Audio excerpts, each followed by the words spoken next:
بسم اللہ الرحمن الرحیم۔ آداب زندگی باب 20، عنوان ہے روزے کے آداب۔ نمبر 1، روزے کے عظیم اجر اور عظیم فائدوں کو نگاہ میں رکھ کر پورے ذوق و شوق کے ساتھ روزہ رکھنے کا اہتمام کیجیے۔ یہ ایک ایسی عبادت ہے جس کا بدل کوئی دوسری عبادت نہیں ہو سکتی۔ یہی وجہ ہے کہ روزہ ہر امت پر فرض رہا ہے۔ اللہ تعالیٰ کا ارشاد ہے، ایمان والو تم پر روزے فرض کیے گئے جس طرح تم سے پہلے کے لوگوں پر فرض کیے گئے تھے تاکہ متقی اور پرہیزگار بن جاؤ۔ البقرہ آیت نمبر 183۔ نبی صلی اللہ علیہ وسلم نے روزے کی اس عظیم مقصد کو یوں بیان فرمایا، جس شخص نے روزہ رکھ کر بھی جھوٹ بولنا اور جھوٹ پر عمل کرنا نہ چھوڑا تو خدا کو اس سے کوئی دلچسپی نہیں کہ وہ بھوکا اور پیاسا رہتا ہے۔ اور آپ صلی اللہ علیہ وسلم نے ارشاد فرمایا، جس شخص نے ایمانی کیفیت اور احتساب کے ساتھ، احتساب سے مراد یہ ہے کہ روزہ محض خدا کی خوشنودی اور اجر آخرت کے لیے رکھا جائے اور ان تمام لغو باتوں سے بچا جائے جو روزے کو بے جان کر دیتی ہے۔ جس شخص نے ایمانی کیفیت اور احتساب کے ساتھ رمضان کا روزہ رکھا تو خدا اس کے ان گناہوں کو معاف فرما دے گا جو پہلے ہو چکے ہیں۔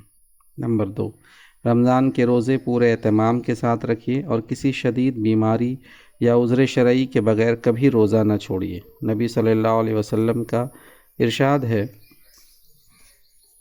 جس شخص نے کسی بیماری یا شرعی عذر کے بغیر رمضان کا ایک روزہ بھی چھوڑا تو عمر بھر کے روزے رکھنے سے بھی ایک روزے کی تلافی نہ ہو سکے گی۔ نمبر 3، روزے میں ریاکاری اور دکھاوے سے بچنے کے لیے معمول کے مطابق حشاش بشاش اور چاق و چوبند اپنے کاموں میں لگے رہیے اور اپنے انداز و اطوار سے روزے کی کمزوری اور سستی کا اظہار نہ کیجیے۔ حضرت ابو ہریرہ رضی اللہ عنہ کا ارشاد ہے کہ آدمی جب روزہ رکھے تو چاہیے کہ حسب معمول تیل لگائے کہ اس پر روزے کے اثرات نہ دکھائی دیں۔ نمبر 4، روزے میں نہایت اہتمام کے ساتھ ہر برائی سے دور رہنے کی بھرپور کوشش کیجیے، اس لیے کہ روزے کا مقصود ہی زندگی کو پاکیزہ بنانا ہے۔ نبی صلی اللہ علیہ وسلم کے ارشاد ہے، روزہ ڈھال ہے اور جب تم میں سے کوئی روزے سے ہو تو اپنی زبان سے کوئی بے شرمی کی بات نہ نکالے اور نہ شور و ہنگامہ کرے، اور اگر کوئی اس سے گالی گلوچ کرنے لگے یا لڑائی پر آمادہ ہو تو اس روزے دار کو سوچنا چاہیے کہ میں تو روزے دار ہوں، بھلا میں کیسے گالی کا جواب دے سکتا ہوں یا لڑ سکتا ہوں۔ نمبر 5، احادیث میں روزے کا جو عظیم اجر بیان کیا گیا ہے اس کی آرزو کیجیے اور خاص طور پر افطار کے غریب خدا سے دعا کیجیے کہ خدایا میرے روزے کو قبول فرما اور مجھے وہ اجر و ثواب دے جس کا تو نے وعدہ کیا ہے۔ نبی صلی اللہ علیہ وسلم کے ارشاد ہے، روزے دار جنت میں ایک مخصوص دروازے سے داخل ہوں گے، اس دروازے کا نام ریان ہے۔ ریان کے معنی ہے سیراب کرنے والا۔ نبی صلی اللہ علیہ وسلم کے ارشاد ہے، باب الریان سے داخل ہونے والوں کو کبھی پیاس نہ ستائے گی۔ جب روزے دار داخل ہو چکیں گے تو یہ دروازہ بند کر دیا جائے گا، پھر کوئی اور اس دروازے سے نہ جا سکے گا۔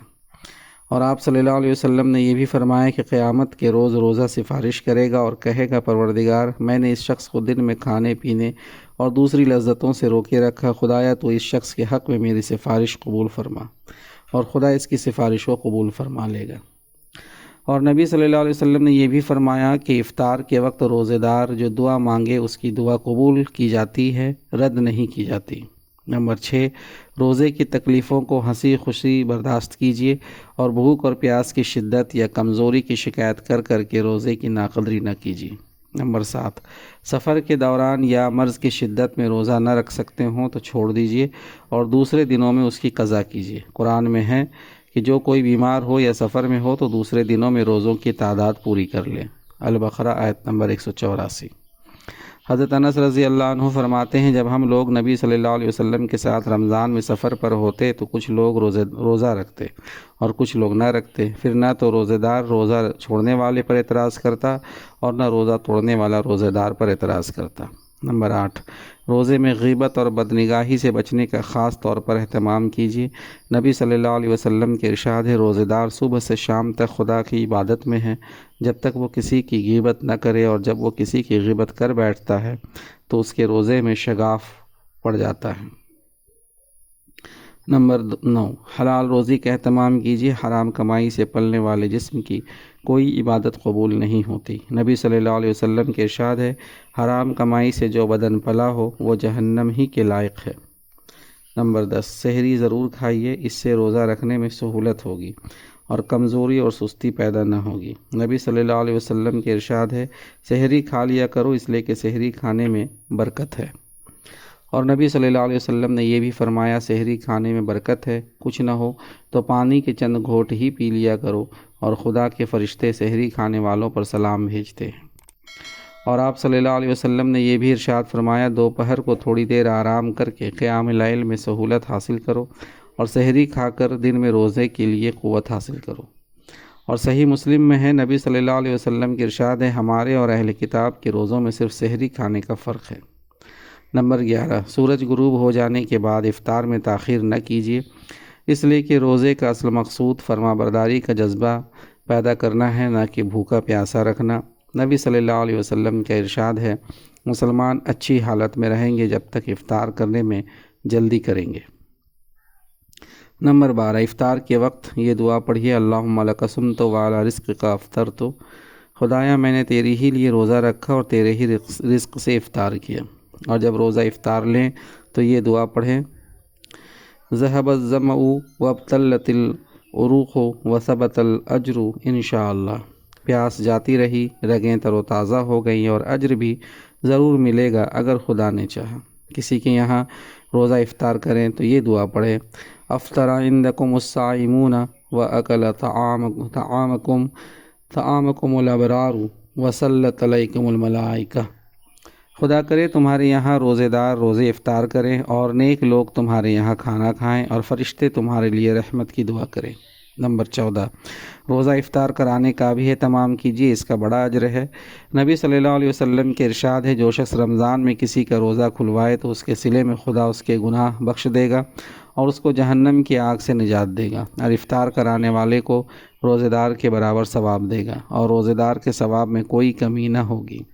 لوگوں نے کہا، یا رسول اللہ، ہم سب کے پاس اتنا کہاں ہے کہ روزہ دار کو افطار کرائیں اور اس کو کھانا کھلائیں؟ ارشاد فرمایا، صرف ایک کھجور سے یا دودھ اور پانی کے ایک گھونٹ سے افطار کرا دینا بھی کافی ہے۔ تو سامعین، یہ تھے روزے کے آداب۔ روزہ فرض ہے، روزہ ہم سب کو رکھنی بھی چاہیے اور اللہ سے دعا کرنی چاہیے کہ اللہ تعالی ہمارے روزوں کو قبول کرے۔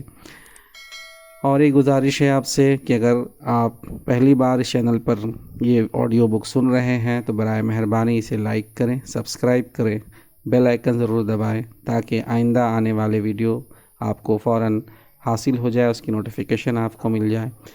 جزاک اللہ خیر۔